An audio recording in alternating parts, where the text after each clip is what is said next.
guys are really well behaved because you've actually quietened down before I've even said stop talking. So I would like, with no further ado, to ask Councillor Angus Lees to come and kind of set the context and welcome you all here. So Angus, if you'd like to join. I haven't got my clicker, hang on. There we go. Morning, everybody. Can you hear me at the back? Good. Yeah, I'm an elected member for Stourbridge and Pedmore and Stourbridge South East. I'm a cabinet member, one of the 11 people who actually run the council, and it's basically around budget and policy making.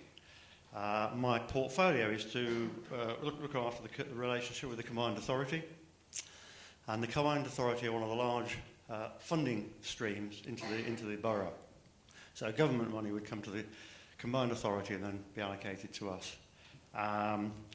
It's just great news as what's going to be happening over the next 2.5 years in the borough.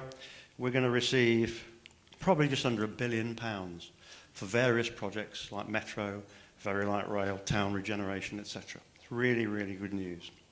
Anyway, Dudley Council's privileged to be one of the only 3 councils selected for this pilot by the government. The other 2 are Cambridge City and Test Valley, which is down near Southampton. And we want to give members of the public more say over decisions that affect you in your communities. Current regeneration projects in Dudley and Briley Hill have potentially to significantly change those townships, the centres, over the next 5 years and how they're used. And so it's so important to have your input and public input. The People's Panel will allow us to capture your thoughts as borough residents on how we can help you help the town centres thrive and grow for the future. Town centres are changing. People no longer go into town to get all of the shopping. We have to invest in our towns so that they survive and thrive, but in a very different way. All councils across the country have got the same problem. Here in Dudley, we've got the foresight and the good fortune to be part of this national pilot scheme that funds us to consider potential answers from the very people that we need to listen to, which is the residents and the communities. The council's been seeking these opportunities to test new ways of engaging with communities in contributing to the forging of the future vision for the borough. The People's Panel allows us to do just that. These events are organised through an independent organisation, independent from the council. And this is exciting because it allows us as a council to engage with a new group of representatives and residents who are perhaps the silent majority. We have community forums around all the different wards in the borough, but we tend to get a lot of the same people turning up all the time with the same opinions. So this is totally fresh for input from people in the borough. The timing of the People's Panel is very fortunate, taking place shortly after the announcement of the government's injection for Briley Hill of £18 million. And this will allow the People's Panel members to consider this investment as part of your deliberations. Not only could this support us in helping our town centres to thrive, but if successful, this approach could be used to consider more key decision making around large projects in the borough, involving people at the start and not really when the decisions have been made and then going out to consultation. So starting right at the beginning, so you know the communities, the residents can mould and influence what's happening in their communities. So we look forward to receiving the recommendations from this weekend and the weekend towards the end of the month from the People's Panel in early December, and then it will be shared with the council and it will go through the normal scrutiny processes that the council employ. So lastly, let me thank all of you today for participating and for your attendance and interest in taking part in this People's Panel, and I do hope you all enjoy the experience for the weekend. Thank you very much.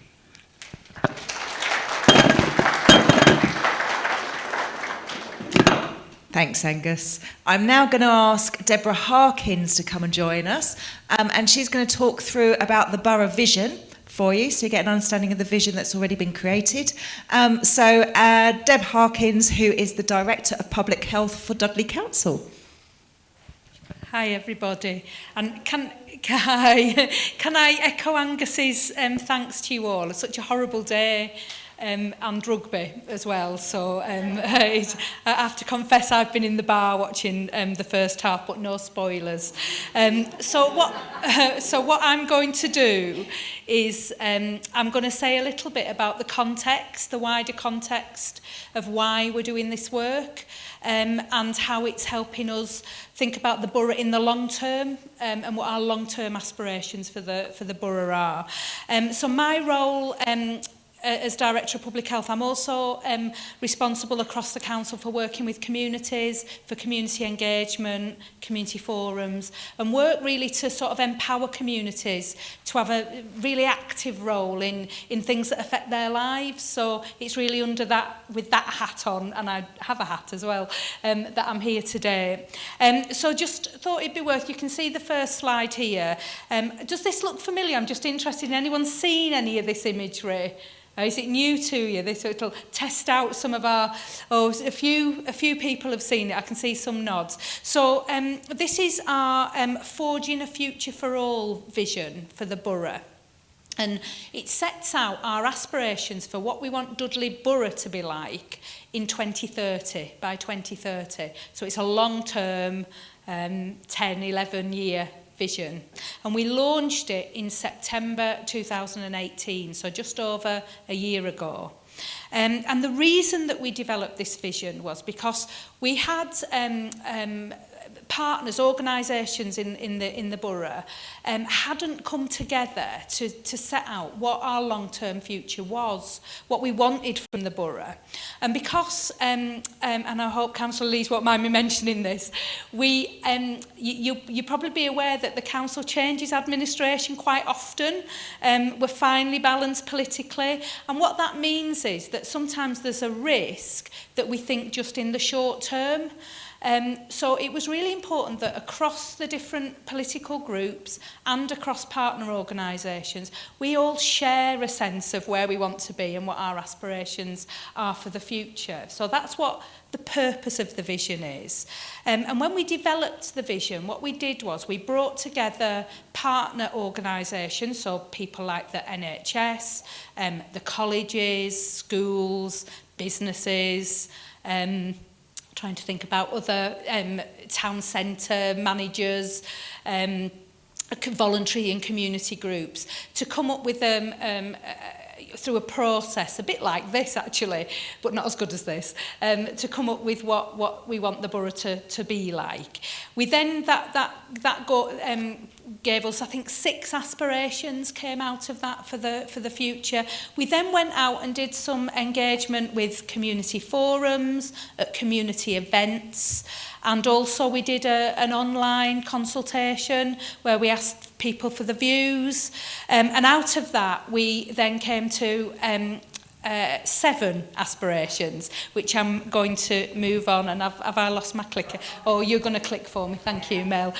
So these are the images for the 7 aspirations, and it's really small for those of you at the back, so I'm going to read them out. But that is going to mean me having to take my glasses off, I'm afraid, because my varifocals aren't quite the right prescription. So we've got 7 aspirations. So we've got home to places of inspiring natural beauty. So that we want to be an affordable and an attractive place to live, with a green network of high quality parks, waterways and nature reserves that are valued by local people and visitors. We want to be home to the skilled workforce of tomorrow, which is our 2nd aspiration. That's a place where everybody has the education and skills they need, and where outstanding local schools, colleges and universities secure excellent results for learners.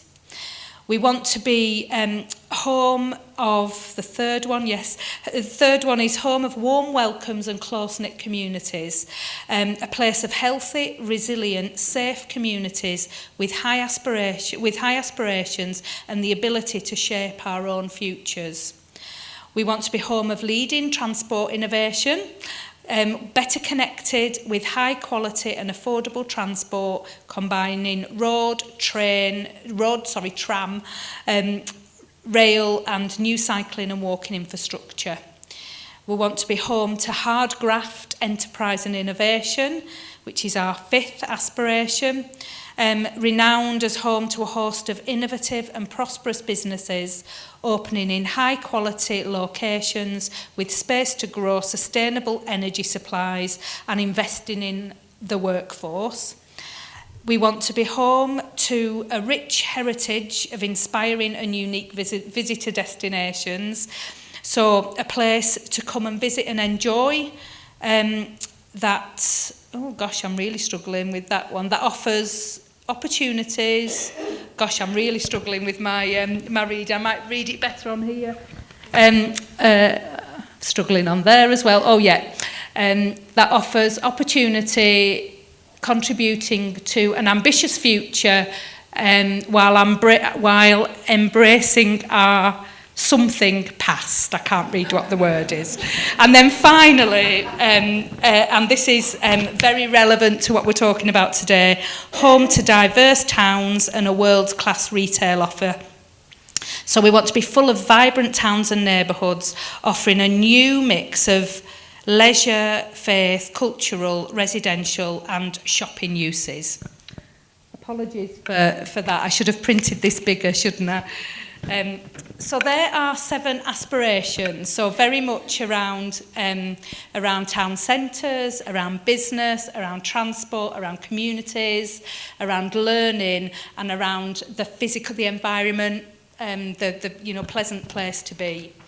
And what I hope you'll see from those 7 aspirations is that there are links between them.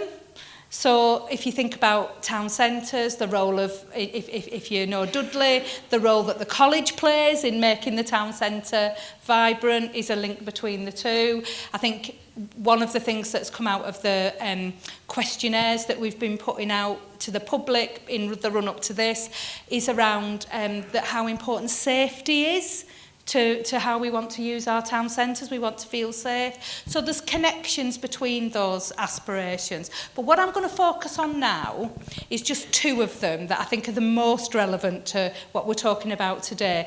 And I think what's really important is we want you to shape how we're going to make these aspirations a reality. So we want you to be involved and we want your views are going to be pivotal to us deciding the things that we need to do, not just the council, but our partners as well, what we're going to do to make this vision a reality by 2030. And each of our aspirations is led by a different partner. So I'm here speaking on behalf of myself and Eve O'Connor, who's the aspiration lead for our town centres aspiration. And Eve O'Connor is the manager of the Cornbow Shopping Centre in Halesowen. And they've been doing some really innovative work in Halesowen to support the development of the town centre. And they are booking some of the trends that other town centres are facing. So she's a brilliant person to have on board. Unfortunately, she's got a family commitment today, which is why you've got a sort of a double from me instead of from Eve. So I think what I want to do is just focus on our town centre aspiration. So I think how we use town centres is really complex. The future of town centres is really complex, and the things that are happening to town centres is really complex. And it's to do with the decisions we all make and in the way that we shop and how we spend our time. But it also, there are also national, I guess, and international things that are influencing how we use town centres. And that's one of the reasons we really want to spend, 4 days for you to deliberate on this. So some of the things that we're already starting to work on are written on this slide. So we're exploring developing town centre branding for each town centre. We're exploring, we're doing this, is the second bullet point. So we're doing this people's panel. We're also looking to deliver a programme of themed events to increase footfalls in town centres. We're having conversations at the moment about the run-up to the Commonwealth Games in 2023 and how we can run festive 2022, sorry, quite right. It's the Metro that's 2023. In 2022, so that we can have themed events in town centres to help people celebrate the Commonwealth Games. We're also exploring looking at empty properties and how we can use them for things like pop-up shops or art installations. We're also, one of the things that's come out of the work we've done so far is around sometimes finding your wayfinding, signing. Sometimes you wouldn't know that there's things in the town centre that's there. And so one of the things we're looking at is how we can improve signposting for town centres. We're also looking at working with our Chamber of Commerce to support our retail businesses to develop their skills in online retail and marketing. So how to get online if they're not online already. And finally, we're looking and exploring how we can use potentially redundant retail space in town centres for housing, so that people actually live in town centres. So they're just some of the things that we're thinking about doing now, and we're just starting to work on. But this list will develop to include your recommendations as well.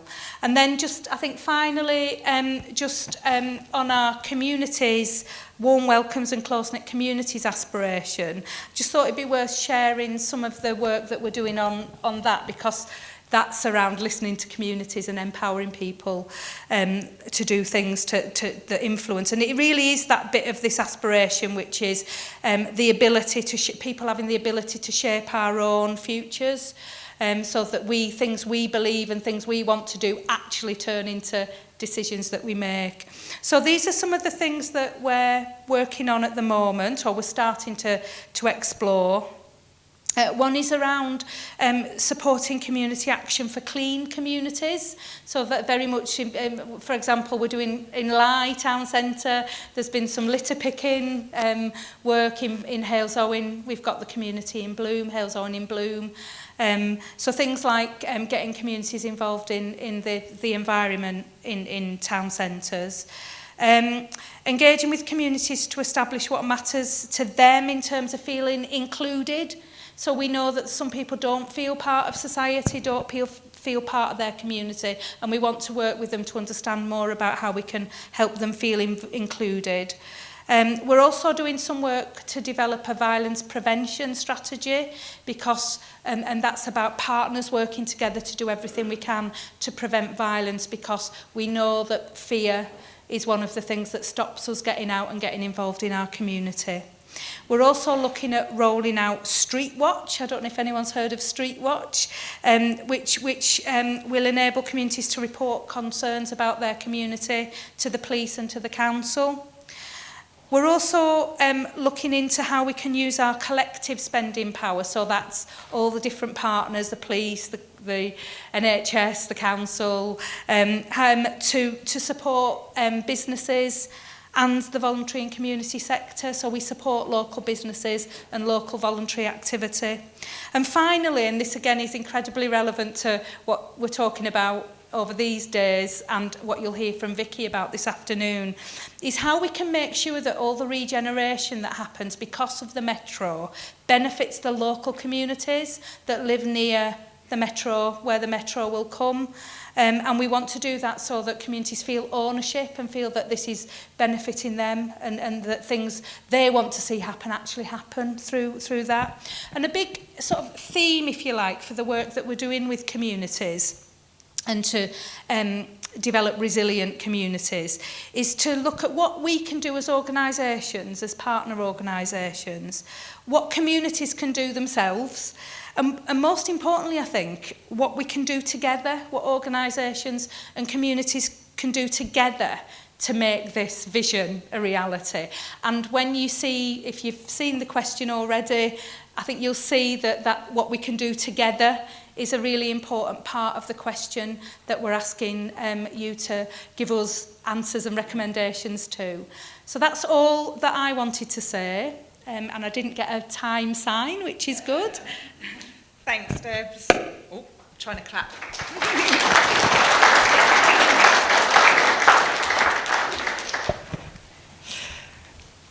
Well, I don't know about you, but I've got a range of questions that I want to ask Angus and Debs following that, and I'm sure you also have. So I'm going to ask you to round your tables, have a chat about what you heard, raise any questions that you might have, and then choose one, and we're going to ask you as a table to ask one question to either Angus or Debs, and hear back from them. So over to your table, facilitators.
Right, I think we're there. Just checking in, you all done?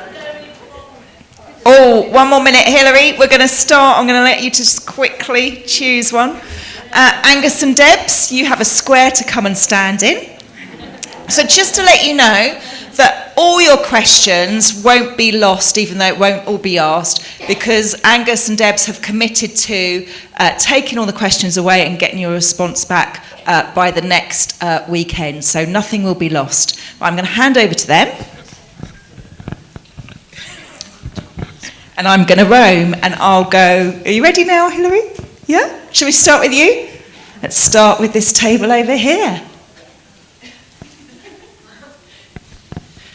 Thank you. The question from table 2 is, where is the 1 billion coming from, and will it be affected by Brexit? Very good question. The funding comes from central government, it comes from private enterprise and partners, and some of it's managed through the Black Country Local Enterprise Partnership, which has partners funding as well. The way it works is funding is, say, money is available, so the Combined Authority has money. We have to have a project ready to roll. And we have to have a detailed business plan with costings before we can apply. And then we apply for money to fund that project. When it's approved, that money is then ring-fenced. So to answer your question, just under the 449 million for the Metro, for example, the money is funded by Transport for West Midlands, which is funded by central government. So it's all allocated. It won't be affected by Brexit. The only fear we have is HS2, which is obviously under review, because HS2 will be very important for the Black Country, for communicating with London, for people setting up businesses in the area, like HSBC has moved its head office up to Birmingham because it's central. So hopefully that answers your question. Is some of it taxpayer, raised by tax, Angus? Some of the money the council funds puts in itself, we're expected to put part in, and that's borrowed money. So it's not rates, it's not your money. Your money comes in, and that's spent on services to the borough. Sorry, what's HS2? Sorry, high-speed train coming up from London to Birmingham. Oh, right. Yeah. Well, in Curzon Street in Birmingham, it's all flat where the GPO used to be, or post office. Sorry, so you mentioned the £1 billion, but you actually only said that half of that, which has been allocated to the Metro. So what you also said was that you have to actually apply for the funding. So you don't have the billion for this yet. You've got to apply for it before these things happen. So just to clarify for those in the room who might not have heard, that's, Angus, you talked about half of the billion. Could you explain where the other half is going? And the other bit then, Kester, I can't see your name, was? Well, we've been told that there's £1 billion there waiting to be spent, but that's not actually there yet because the application hasn't gone in for it. So how much is actually there? Right, the just under £1 billion is multiple projects. So it's Briley Hill Township, Dudley Township, Black Country Museum, that's getting 30 million, the Institute of Technology, which is where the Freightliner depot is, Very Light Rail, and other multiple projects, which Very Light Rail and Metro in Dudley is now started. So if you, Castlegate Island, they're building the supporting wall to bring the Metro up to Castle Hill. That started about 2 or 3 weeks ago. So all that money, just under £1 billion, is allocated to multiple projects, which will happen over the next 2 to 3 years. And what I can tell you is that we have one of our experts today, Vicky there at the back, has a presentation and some detailed information about all the regeneration stuff. So we're going to be hearing a lot more about that in a bit more time, in a little bit more. I'm going to hand over now to Richard for the second question. Thanks very much.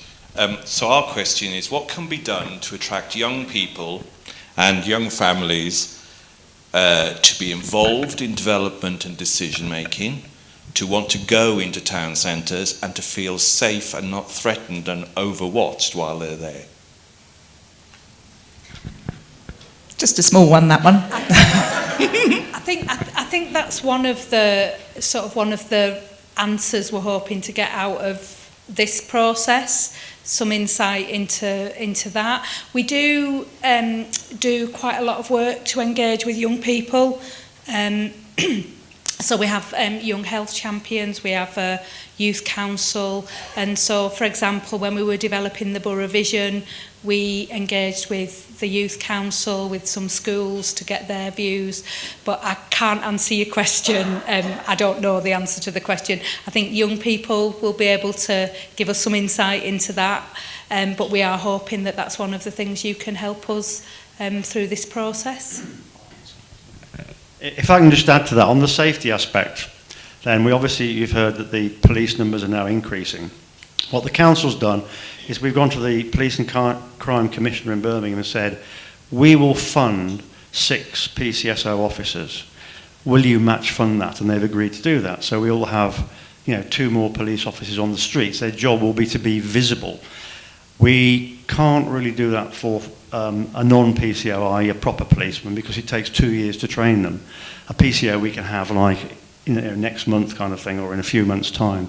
So it's starting to be addressed. Great, thank you. Moving on to the next table, Diane. Our table was really concerned about the turnover of shops in the town centres, so shops turning up and then very quickly closing. So we wanted to ask, do you think that the business rates are too high?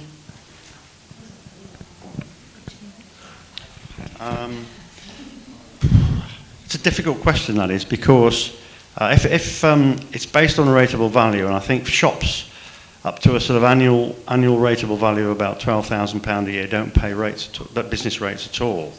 And it's one of the things that we're looking at in the council.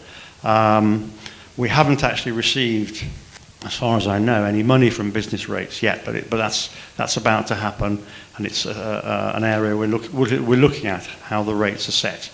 So at the moment, certainly have that as an input to this session. I can't give you a straight answer. Okay, thank you. Table 5, Francis. Hi, yeah, so, God, that's loud. We had a question about the pop-up shops, and it's kind of a question and also a suggestion at the same time. So the question is, what is the kind of your vision for how the pop-up shops will be used and how they will be allocated to people who want them? And our table had a really interesting suggestion about the idea that in terms of thinking about job opportunities in our town centres, they're often available but not easy to find or access. So the idea for a pop-up shop could be that once or twice a month, local businesses use that space to advertise jobs or training opportunities. So it kind of has a multiplier effect of telling people what's happening in town centres and giving those opportunities. But yeah, the question was really about how you foresee the pop-up shops being used and who would get to access them. I think that's a really good question. We are going to have some experts, I think, on town centres, aren't we, coming over the next few days. I'm not a town centre expert. So hopefully you'll get an answer to the question about how that would work. I think that's a fantastic suggestion. I don't know what Angus thinks, but I think that's a really, really good suggestion that table made. Yeah, I think also what we're trying to do is change the way town centres function and build more flats and apartments so that you've got people who either work locally or they might commute to Birmingham using the metro, and they'll come back at night and there'll be bars and restaurants there, and they'll spend their money there, and they'll spend their money in the local shops. So we're trying to increase the population, the living population in the towns. Okay, next table, Liz. Thanks. So our table was really interested, and it's to both of you, I think, about this process.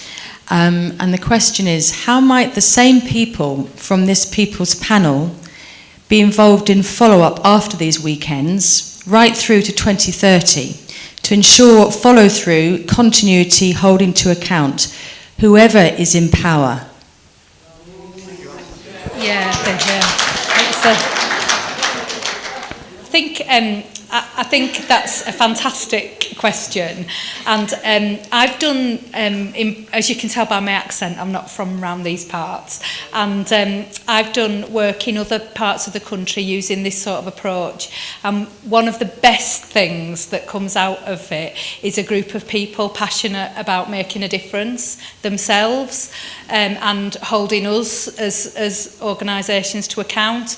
So, to be honest, one of the reasons I wanted us to apply for this process was because I hoped that something like that would come out of it. I think that will be up to you, the people in this room, to decide if you want that to be one of your recommendations. But I think, personally, that's one of the real strengths of using this way of working. The other area is that, as residents, you have the opportunity to come along to full council meetings. There's a public gallery up there. You can table questions to the council through your local ward councillor, ask him to raise this issue in council. The cabinet members, which meet sort of monthly, they're open to the public, so you can listen into decision making being made. There's also all the scrutiny committees like adult, children's, place. These scrutiny committees are open to the public. And if you look on the website, you'll see what the agendas are, what the topics are, and you're entitled to attend that. There's also community forums. I think every quarter we hold in each sort of collective ward, about, say in Stourbridge, for example, we have community forums every quarter for the public to come along. And that's more around local issues, but you can vent your anger or, contribute by suggesting the way things work. And quite often at those community forums, there's always 2 police officers there representing the police who you can ask questions to. So the council is fairly open for residents to come along and see what's going on. Thank you. And last but certainly not least, we have the lovely June. Thank you. Right, our most prominent concern is, right, we get £1 billion. We need, how can we be sure that that money is spent and not wasted? For instance, doing things that are never going to be used. We need to plough that money in as best as possible. How are we going to be ensured that that's going to happen? That's a very, very good question. I think certainly this afternoon, Vicky can go into more detail in some of the projects. But the projects, there's a lot of research done on, if you take the metro, there's a lot of research done on, how many people are going to use it. And as already been mentioned this morning, along the metro corridors, there's going to be housing, there's going to be businesses, there's got to be doctor surgeries, there's got to be more schools. All that is forecasted into that project, if you like, in detail, right down to a wall being built and costed, and the reason for the wall being built and costed. And there's also, if you take a metro station, you would have signage, which has already been mentioned this morning. So there's a budget for spending money on signage to make the place look nice. So it is costed in detail, and it's not going to be wasted on some random thing that won't work. If you look at the investment, another investment is just under 30 million in the Black Country Museum. Now that's stimulating tourism. It's trebled, quadrupled in the last few years. And it's drawing people in, and those people are going to be spending money locally and staying in local hotels, like maybe the Copthorne or whatever. So it is really, and it's scrutinised, so it's debated. The opposition party will ask, deep questions. Is it necessary to spend this money, and is it going to happen on time? So there's a lot of scrutiny going on, which is what I mentioned the scrutiny committees earlier. So it's a very robust process. The thing is, like Ross brought this point up, sorry. In Dudley, there's the Coronation Garden where the memorial is, and they built an amphitheatre. Yeah, so renovated behind where the college, that new college building is, never been used. And then years ago, they paved all the town with new paving. I can remember that quite well. Didn't last 5 minutes because people were falling over, etc., etc., and it all had to be replaced. That was a waste of money. I think one of the additional, in addition to what Angus has said, one of the reasons that we're doing this work is so that we can check stuff out with the public about, because there's the projects that are going to be happening, but there's something about how they're delivered in ways that local communities want them to be, so local communities will use them. So, for example, Vicky will probably tell you that the Metro, the Transport and West Midlands will build the Metro to a certain point, and then, but how people get to the stop will be up to the council. And we want to understand from local communities what will enable them, what does that need to be like so that they will want to use, you will want to use the Metro. So I would say that there's a very rigorous process around business plans, but in addition to that, one of the reasons we're doing this work is that we want to understand from you how we can do this in ways that you feel will be beneficial and won't be a waste of money. Sorry. Just very quickly, there's another element to it, and that's dependencies. So if the Metro is coming up all the way up into Brierley Hill Town Centre, Brierley Hill Town Centre's got to be regenerated. And it's, so otherwise people come and say, well, what's this place, So there's a lot of dependencies and all these multiple projects happening and coming together to, that's all being planned. Great. I just want to say I am beaming with a big smile because those were brilliant questions. You got straight to the point, no mucking around, no hesitancy, plus ideas, plus wanting accountability, and we've only just started. I've got to say that's exceptional at this point in a people's panel. So I'm going to now hand over to Tim, who's going to take you through the next exercise. Great, thanks very much, Mel.